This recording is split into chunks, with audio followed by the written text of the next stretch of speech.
बहुत समय पहले की बात है। तोगनपुर नाम का एक गांव बसा हुआ था। आशीष नाम का एक निर्धन व्यक्ति रहता था। निर्धन होने के साथ साथ उसका परिवार भी बहुत बड़ा था। निर्धन के कारण वो ठीक से अपने बच्चों का पालन पोषण नहीं कर पाता था। आशीष का पत्नी का नाम प्रियंका थी, जो हमेशा बीमार रहती थी। आशीष केवल गरीब ही नहीं, बल्कि आलसी मूर्ख भी था। वो गंवार अनपढ़ था और कई बार उसे और उसके परिवार को भूखे रहना पड़ता था। आशीष को कोई कार्य भी नहीं करना आता था और वो आलसी आदमी था। इसलिए जहां पर भी वो काम मांगने के लिए जाता, उसे काम नहीं मिलता था। अपनी निर्धन से तंग आकर एक बार आशीष ने तोगनपुर को छोड़ने का फैसला किया, क्योंकि उसका मानना था कि इस गांव में उसे कार्य नहीं मिलता। यही सोचकर आशीष अपने पूरे परिवार के साथ तोगनपुर को छोड़कर दूसरे गांव में जाकर बस गया। नए गांव में आकर आशीष वहां के एक साहूकार के पास जा पहुंचा और कहने लगा, साहूकार जी, मैं एक निर्धन व्यक्ति हूं। मैं और मेरा परिवार कई दिनों से भूखे हैं। क्या आप मुझे कोई कार्य देंगे? साहूकार सोचने लगा कि एक सेवक की मेरे को आवश्यकता है, जो मेरे घुड़साल में मेरे घोड़े की देखभाल कर सके।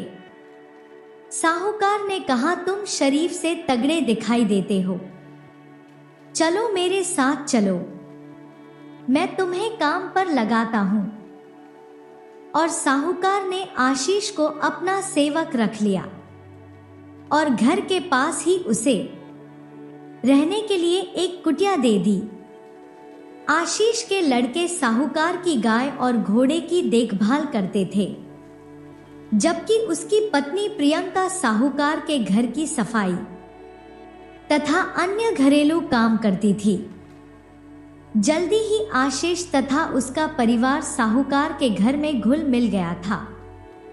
एक दिन साहूकार की बेटी का शादी था और इस अवसर पर घर में भोज का आयोजन किया गया था।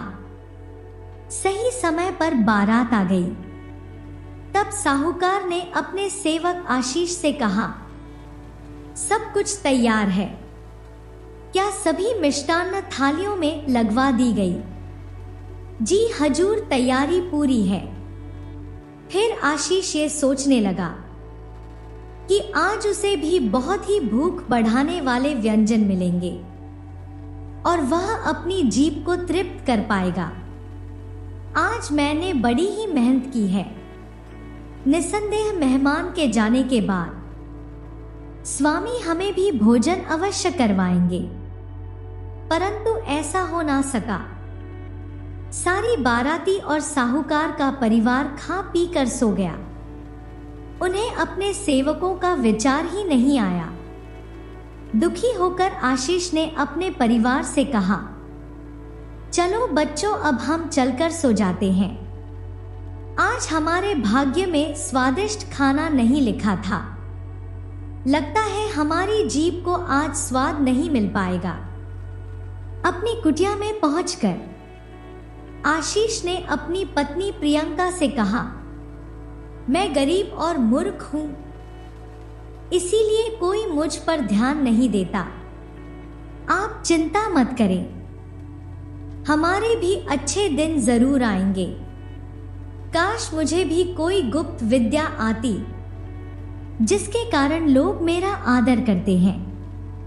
अचानक आशीष के मन में एक विचार आया और वह उठ बैठा और अपनी पत्नी प्रियंका से बोला, मुझे एक विचार आया है। और फिर वो अपनी पत्नी के कान में धीरे धीरे से कुछ कहने लगा और उसके बाद रात के घने अंधकार में चुपचाप घर से भाग निकला। वो सीधा घुड़साल में गया और वहां से उसने एक घोड़े को खोला, वो घोड़ा जो वर लेकर आया था, और फिर उस घोड़े को पास के ही एक जंगल में ले जाकर एक वृक्ष के पीछे गुप्त स्थान पर बांध दिया। इसके बाद आशीष वापस अपनी कुटिया में जाकर चुपचाप सो गया, जैसे कुछ हुआ ही ना हो। प्रातः के समय जब साहूकार की आंख खुली तो पूरे घर में ये खबर फैल गई कि वर का घोड़ा चोरी हो गया है। ये बात साहूकार के लिए बड़ी ही बेइज्जती की बात थी। वह अपने दामाद से कहने लगा, बेटा मुझे बड़ा ही दुख है, ऐसे पहले कभी भी नहीं हुआ है। साहूकार ने क्रोध में आकर अपने सब सेवकों को बुलवाया और कहने लगा, जाओ कोना कोना छान मारो और घोड़े को ढूंढ कर लेकर आओ। साहूकार के दामाद राजा ने कहा, इसका अब कोई भी लाभ नहीं होगा बापूजी, क्योंकि चोर घोड़े को लेकर भाग चुके होंगे। तभी आशीष की पत्नी प्रियंका, जो वहां पर खड़ी सब कुछ देख रही थी, वह साहूकार के नजदीक आई और बोली, हजूर, क्या मैं आपको एक सुझाव दे सकती हूं? मेरे पति बहुत ही बुद्धिमान है। साहूकार ने कहा, घोड़े को ढूंढने के लिए बुद्धि की क्या आवश्यकता है? आखिर तुम कहना क्या चाहती हो? मेरे पति को गुण तत्व का ज्ञान है और वह घोड़े को ढूंढने में समर्थ है।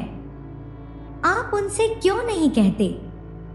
जब तक उनसे कोई कहेगा नहीं, तब तक वो अपनी ज्ञान शक्ति का प्रयोग नहीं करेंगे।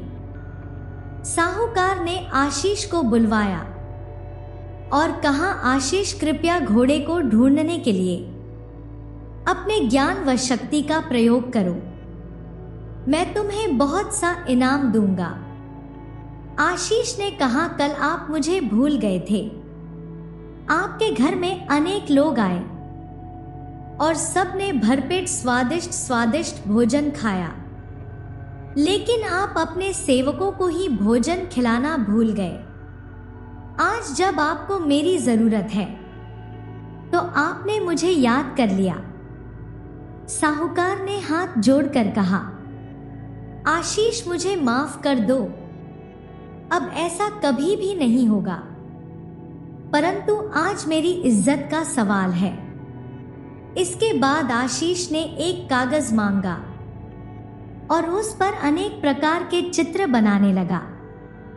वह ऐसा नाटक करने लगा मानो वह कोई गणित लगा रहा हो। और फिर कुछ देर बाद वो साहूकार से कहता है, साहूकार जी, घोड़ा आपके घर के ही पीछे जंगल में है। इससे पहले कि चोर उस घोड़े को ले जाएं, आप उसे ले आइए। और फिर साहूकार ने अपने कुछ सेवकों को वन में उस स्थान पर भेज दिया जो आशीष ने उसे बताया था। कुछ देर बाद सेवक वर के घोड़े को लेकर वापस आ गए और अपने स्वामी से कहने लगे, साहूकार जी, घोड़ा बिल्कुल वहीं पर था जहां आशीष ने हमें बताया था। और फिर वहां पर खड़े सभी लोग आश्चर्यचकित रह गए। वे लोग आशीष को अंतर्यामी मानने लगे और कहने लगे, अरे वाह, लगता है ये कोई बहुत बड़ा ज्योतिष है जिसने अपनी विद्या से घोड़े का पता लगा लिया। और फिर साहूकार ने आशीष को काफी धन इनाम में दिया। अब आशीष पहले की तरह निर्धन नहीं रह गया था। वो अपने परिवार का गुजर बसर अच्छे से करने लगा था। साथ ही साथ पूरे गांव में ये ख्याति फैल गई कि आशीष एक बहुत ही उच्च कोटि का ज्योतिष है। एक दिन की बात है, नरेश के महल में मंत्री ने आकर नरेश से कहा, महाराज, आपके हीरे और सोना चांदी धीरे धीरे करके चोरी होती जा रही है। आज जब मैंने जांच की तो कई कंचन मुद्राएं कम थी। क्या ऐसा किसने किया है? हम उस चोर को कैसे पकड़ेंगे? महाराज, मैंने सुना है कि हमारे राज्य में एक आशीष नाम का आदमी है जो अपनी ज्योतिष विद्या के कारण बहुत ही प्रसिद्ध है और वो खोई हुई चीजों का पता लगा देता है। वह अवश्य ही आपको बता देगा कि किसने आपके स्वर्ण चुराए हैं और कहां पर छुपाए हैं। नरेश ने इस समय आशीष को अपने सामने पेश होने का आदेश दिया। जब नरेश के सिपाही आशीष के घर पर पहुंचे तो वह भय के मारे कांपने लगा। वो सोचने लगा, अवश्य ही उससे कोई अपराध हो गया है जो महाराज ने उसे इसी समय महल में बुलाया है। सिपाही उसे लेकर नरेश के सामने पेश कर देते हैं। तब नरेश ने कहा, सुनो, मेरे सोने किसने चुराए हैं? अगर तुम नहीं बता पाए तो मैं तुम्हारा सिर कटवा दूंगा। आशीष मन ही मन में सोचने लगा, ये मैं किस मुसीबत में फंस गया। मैंने खुद ही अपनी ख्याति फैला दी और अब खुद ही अपने जाल में फंस गया हूं। अब मैं क्या करूं? अपनी जान बचाने के लिए आशीष कहने लगा, महाराज, मुझे गणित लगाना पड़ेगा। ये कोई सरल काम नहीं है। मैं कल तक ही आपको बता सकूंगा कि आपके सोने किसने चुराई और वो कहां पर छिपाए गए हैं। महाराज ने आदेश दिया, इसको एक रूम में रखा जाए और वहां पर पहरा लगा दिया जाए। कल इसे वापस मेरे सामने पेश किया जाए। आशीष अपने रूम में बैठा हुआ था और सोच रहा था कि अब उसका क्या होगा। दूसरी तरफ महल में निदिया नाम की एक दासी थी जो वास्तव में सोना चुराने की अपराधी थी। वही दासी अपने भाई के साथ मिलकर रोज थोड़े थोड़े सोने नरेश के खजाने से चुराया करती थी। जब उसे पता चला कि महल में एक बहुत ही प्रसिद्ध ज्योतिष आ गया है जो सोने को चुराने वाले का पता बताएगा, तो वह घबरा गई और मन ही मन में सोचने लगी, ये आदमी तो अंतर्यामी है। मैंने भी इसके बारे में काफी सुना है। लगता है अब मैं बच नहीं पाऊंगी। इसे अवश्य ही पता चल जाएगा कि मैं ही चोर हूं और फिर महाराज मेरा सिर काट देंगे। और जब रात गहरी हो गई तो आशीष को नींद नहीं आ रही थी, तो वह जोर जोर कह रहा था, आ रे निदिया। बार बार यही स्मरण करता रहा और अंदर में सोया हुआ आशीष बहुत ही घबराया हुआ था। वह सोच रहा था कि ये मुसीबत उसकी खुद की लाई हुई है। ना वह अपने बारे में यह प्रसिद्ध करता कि वो अंतर्यामी है और ना ही वो इस मुसीबत में पड़ता। वह बड़बड़ा रहा था और फिर वह जोर जोर से चिल्लाने लगा, तूने अपनी इच्छाओं की पूर्ति करने के लिए सभी मर्यादाओं को लांघ दिया। अब तू अवश्य ही अपने कुकर्मों का फल भोगेगी। बाहर खड़ी दासी ये सब सुन रही थी। वह सोचने लगी, हे भगवान, इसे तो सब कुछ मालूम है, इसे सब कुछ ज्ञात है। अब मैं क्या करूं? सर्वोत्तम तो यही होगा कि मैं इसके पास जाकर अपना अपराध स्वीकार कर लूं और इसकी सहायता मांगूं। दासी मौका पाकर आशीष के कमरे में घुस गई और फिर उसके पैरों में गिरकर बोली, हे श्रीमान, मैं वही दुर्भाग्यशाली निधिया हूं जिसने नरेश का धन चुराया है। आशीष पहले तो चौंक गया, परंतु फिर उसे सारी बात समझ में आ गई और वह मन में सोचने लगा, ये तो वास्तव में ही अविश्वसनीय है। क्या भाग्य है मेरा। निसंदेह यदि किसी का भाग्य अच्छा हो तो उसके लिए सब कुछ संभव हो सकता है। मैं तो यहां पर अपनी नीत को दोष दे रहा था और असली चोर स्वयं ही मेरे चरणों में आ पड़ा। वास्तव में गुप्त अपराध भय में प्रकट हो ही जाता है।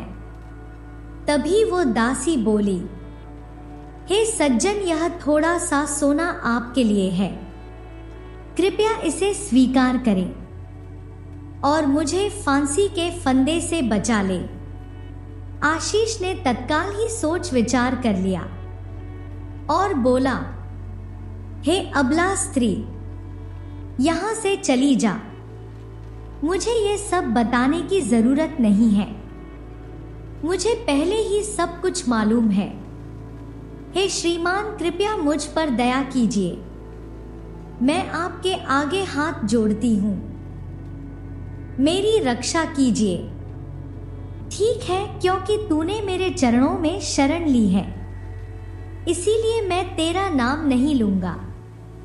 तेरे पास जितना भी धन है जो तूने नरेश के खजाने से चुराया है, वो तो शीघ्र जाकर नरेश के बागान में आम के पेड़ के नीचे दबा दे और यहां से भाग जा। दासी ने ठीक वैसा ही किया और फिर आशीष आराम से अपने कमरे में लेट कर सो गया। अगली सुबह नरेश ने आशीष को बुलाया और पूछा, तो क्या तुम्हें अपराधी का पता चला? क्या तुम हमें बता सकते हो कि हमारा धन कहां पर है? आशीष ने कहा, महाराज, हम महल के पीछे बागान में चलते हैं, मैं वहीं पहुंचकर आपको सब कुछ बताऊंगा। नरेश और उसके कुछ सैनिक, साथ में मंत्री सभी मिलकर बाग में गई और फिर आशीष ने कहा, महाराज, उस आम के पेड़ के नीचे भूमि को खुदवा दीजिए। जब सिपाही ने वो जमीन खोदी तो सचमुच वहां पर एक धन की पोटली निकली जिसमें नरेश के खजाने से चुराई गई सोने की सिक्का और हीरे मोती मौजूद थे। आशीष ने कहा, ये लीजिए महाराज, आपका धन। इसमें कुछ धन कम है क्योंकि चोर वह धन लेकर भाग गए और आप उन चोरों को नहीं पकड़ सकते क्योंकि वो दूसरे राज्य में जा चुके हैं। अपना धन वापस पाकर नरेश बहुत ही प्रसन्न था। वो कहने लगा, आशीष, मैं तुमसे बहुत ही प्रसन्न हूं और तुम्हें खूब सारा इनाम देना चाहता हूं। इस वक्त नरेश का मंत्री नरेश को एक तरफ ले गया और कहने लगा, महाराज, मुझे इस आदमी पर शक है। क्या आप देख नहीं रहे कि ये आदमी किस प्रकार अपनी जीविका कमा रहा है? नरेश ने कहा, ये लोगों की खोई हुई वस्तुएं ढूंढकर उन्हें वापस लौटाकर बड़े बड़े इनाम पाता है। वो तो बात ठीक है महाराज, परंतु मुझे लगता है कि ये किसी चोरों के गिरोह का सरदार है। अगर ऐसी बात है तो बताओ, हम इसकी चाल को कैसे पकड़ सकते हैं? और फिर मंत्री ने नरेश के कान में कुछ योजना समझाया। योजना सुनकर नरेश ने कहा, ठीक है, जैसा तुम कहते हो, हम बिल्कुल वैसे ही इसकी एक परीक्षा ले लेते हैं जिससे सिद्ध हो जाएगा कि ये वास्तव में ही अंतर्यामी है या फिर कोई ढोंगी है। नरेश आशीष के पास गया और कहने लगा, आशीष, हम तुम्हें मुंह मांगा इनाम देने को तैयार हैं, परंतु उससे पहले हम तुम्हारी एक अंतिम परीक्षा लेना चाहते हैं। इसके बाद नरेश ने मंत्री को संकेत किया और संकेत पाते ही मंत्री एक बंद मटकी लेकर उनकी तरफ बढ़ा। असल में मंत्री ने उस मटकी में बाग में ही एक तितली डाल दिया था। नरेश ने मटकी की तरफ इशारा करते हुए कहा, हे विद्वान, अगर तुम ये बता दो कि इस मटकी में क्या है तो मैं तुम्हें कई नगर और उसके अतिरिक्त जो भी तुम मांगोगे वो इनाम में दे दूंगा। एक बात और याद रखो, तुम्हें कोई समय नहीं दिया जाएगा। तुम्हें इसी वक्त यहीं पर बताना होगा कि इस मटकी में क्या है। आशीष सोचने लगा, अरे आशीष, तू तो आज मुसीबत में फंस गया। आज तो लगता है तेरा सिर धड़ से अलग होकर ही रहेगा। वह मन ही मन कह रहा था कि आज मेरा अंतिम समय आ गया है और अंतिम समय में मैं अपने सभी प्रियजनों को याद कर लेना चाहता हूं। आशीष ने आंखें बंद की और सोचने लगा, मेरी प्यारी पत्नी, वो मेरे बच्चे मुझे याद करेंगे। मेरी माँ तो मुझे बहुत ही स्नेह करती थी। मेरे पिताजी के पास मैं कुछ ही क्षणों में पहुंचने वाला हूं। वो तो मुझे तितली का बच्चा कहकर पुकारते थे। अपने माता पिता और परिवार को याद करते करते आशीष बहुत ही भावुक हो गया। भावनाओं में बहते बहते वह जोर जोर से रोते हुए चिल्लाने लगा, तितली का बच्चा, तितली का बच्चा। ये सुनते ही नरेश और मंत्री चौंक पड़े। मंत्री ने तुरंत मटकी का ढक्कन हटाया और कहने लगा, महाराज, इसमें तो सचमुच तितली का बच्चा ही है। ये आदमी तो सच में एक अंतर्यामी है। वहां खड़े सभी लोग आशीष की जय जयकार करने लगे। नरेश ने खुश होकर कहा, आशीष, आज से तुम मेरे दोस्त हो। तुम मुझसे क्या मांगते हो, मैं तुम्हारी हर इच्छा पूरी करने को तैयार हूं। आशीष ने कहा, महाराज, मैं केवल इतना चाहता हूं कि अब भविष्य में कोई भी व्यक्ति मुझे अपनी खोई हुई वस्तुएं ढूंढने के लिए ना कहें। ठीक है आशीष, जैसी तुम्हारी इच्छा। और नरेश ने आशीष को खूब सा धन दिया और उसे विदा कर दिया। आशीष, जैसी तुम्हारी इच्छा। उस दिन के बाद से आशीष अपने परिवार के साथ आशीष को खूब सा धन बिताने लगा और